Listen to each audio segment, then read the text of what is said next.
గజం భూమి 13,500 రూపాయలతో 151 గజాల భూమి 20 లక్షలు మాత్రమే. నేను ఎక్కువ మా డిప్యూటీ సీఎం గారు ఈ పవర్ పాయింట్ ప్రెజెంటేషన్ శ్వేతపత్రం సంబంధించి కొన్ని విషయాలు చెప్పిండ్రు.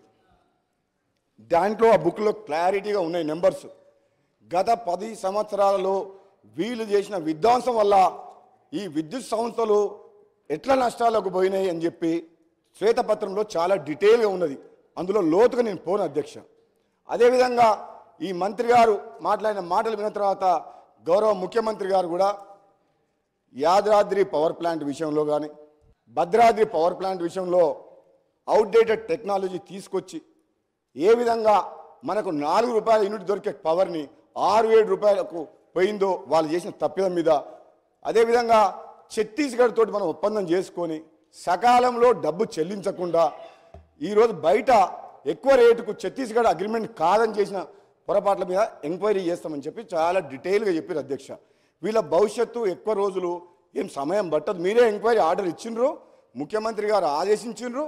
దర్యాప్తు సంస్థలు ట్రాన్స్పరెంట్గా బయటకు వచ్చిన తర్వాత వీళ్ళ గురించి ఇప్పుడు ఆలోచించుకుంటే జాలేస్తుంది, బాధ అవుతుంది. రాబోయే రోజుల్లో వీళ్ళ పరిస్థితి ఎట్లుంటుందని చెప్పి భయంకరమైన పరిస్థితిలో మీరు నెట్టబోయబడతారు. మీరు చేసిన తప్పులు మామూలు తప్పులు కాదు. ఈ రాష్ట్ర ప్రజల జీవితాలతో ఆడుకొని ఎన్నో ఆశలతోటి ఆత్మ బలిదానంతో వచ్చిన తెలంగాణని అప్పులపాలు చేసి ఈయన అంటాడు మన మంత్రి గారు, మాజీ మంత్రి గారు కిరసనాయిల దీపంలో చదువుకున్నంట. ఈ కిరసనాయిల దీపంలో చదువుకున్న మాజీ మంత్రి, కిరాయి ఇంట్లో ఉన్న మాజీ మంత్రి 2014లో ఈరోజు నాగారం తుంగతుర్తిలో బంగ్లా కట్టి 1000 కోట్లు ఎట్లా సంపాదించిన అధ్యక్ష? ఎక్కడికి వెళ్ళి వచ్చినాయి అధ్యక్ష? రాష్ట్రాన్ని అప్పులోకి నెట్టేసి ఈ పవర్ మినిస్టరు విద్యుత్ సంస్థలను అప్పులోకి నెట్టేసి ఈయన మంత్రిగా మాత్రం భూములు, ఇసుక మాఫియా 1000 కోట్లు దోసుకున్న చరిత్ర ఈయనది మాకు చెప్తున్నా అధ్యక్ష. మరి అన్ని మాటలు నన్ను అన్నప్పుడు నేను మాట్లాడగా అధ్యక్ష, నన్ను పార్టీ మారినమని అధ్యక్ష అన్నాడు అధ్యక్ష. ఈ పార్టీలో ఉన్న ఆ పార్టీలోకి పోయినా ప్రభుత్వ వ్యతిరేకంగా పోరాటం చేసి నా ఆశయం లక్ష్యం ఒకటే అధ్యక్ష, ఈ కుటుంబ పాలన పోవాలి, నియంత పాలన పోవాలని తెలంగాణ సమాజం మొత్తం తెలంగాణ ఇచ్చిన కాంగ్రెస్ పార్టీ వైపు చూస్తే మళ్ళీ కాంగ్రెస్ పార్టీకి వచ్చిన మీకు అర్థం కాలేదా? నాలాంటి వ్యక్తి మళ్ళీ వాపసు వచ్చిందంటే మీ పని అయిపోయిందని మీకు అర్థం కాలేదా? నేను వచ్చిన తర్వాత మీరు అటుపక్క పోయిన మాట మర్చిపోకండి. పార్టీ మారింది ప్రజల కోసం. ఆనాడైనా ఈనాడైనా ప్రజల పక్షాన నేను గొంతు విప్పింది తప్పితే వీళ్ళ పదవులకు డబ్బులకు ఆశపడే వ్యక్తులం కాదు. మీలాగా ఒంగంగి దండాలు పెట్టి జీవుతుడని చెప్పి మీ మాజీ ముఖ్యమంత్రి గారి దగ్గర పదవుల కోసం నోరు మెదపలేని వ్యక్తులు అధ్యక్ష. వీళ్ళు నిజంగా ఒక్క మాట చెప్తా వీళ్ళకు అధ్యక్ష. ఈరోజు విద్యుత్ సంస్థలు కానీ నీటిపారుదల ప్రాజెక్టులు కానీ ఈ మంత్రివర్యులు, ఈ ఎమ్మెల్యేలు, అధికారులు ధైర్యంగా మాజీ ముఖ్యమంత్రి గారి దగ్గర ధైర్యంగా చెప్పలేకపోయారు కాబట్టి ఈ అనర్థం జరిగి ఈ రాష్ట్రం అప్రపాలైంది. మీకుందా ఆ ధైర్యం? ఈరోజు మా గౌరవ ముఖ్యమంత్రి గారు ఉన్నారు అధ్యక్ష, ఒక యువకుడు.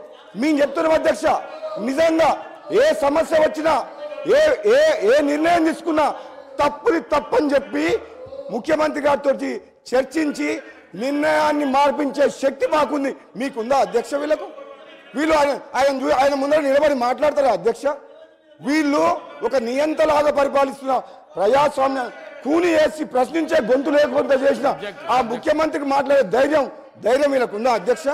వీళ్ళు పదవుల కోసం జీహుజులు అనుకుంటా 1000 కోట్లు దోసుకున్న చరిత్ర వీళ్ళది అధ్యక్ష. వీళ్ళు ఈరోజు చెప్తారు అధ్యక్ష, వీళ్ళు ఈరోజు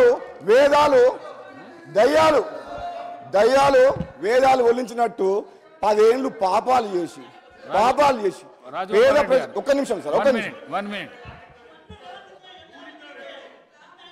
1 మినిట్. పోచారం శ్రీనివాసరెడ్డి గారు. అధ్యక్ష, తమరి ధన్యవాదాలు, అభినందనలు. నేను గౌరవ సభ్యులకు అందరికీ ఈ పక్షం కానీ ఆ పక్షం కానీ నా మనవి, ఇక్కడ దిక్కు చూసినందుకే ఇచ్చిన సార్కు దయచేసి సభా ఉండతనాన్ని మనం అందరం కాపాడుకోవాలి. ఎందుకంటే చాలామంది కొత్త సభ్యులు వచ్చారు, వాళ్ళు మనం చూసి నేర్చుకోవాలి. సభలో ఏ విధంగా ఉండాలి, సబ్జెక్ట్ మీద ఏ విధంగా మాట్లాడాలి. ఎందుకంటే మళ్ళీ వాళ్ళ ఎన్నికలు వాళ్ళ అందరం కలిసి పోవాల్సిందే.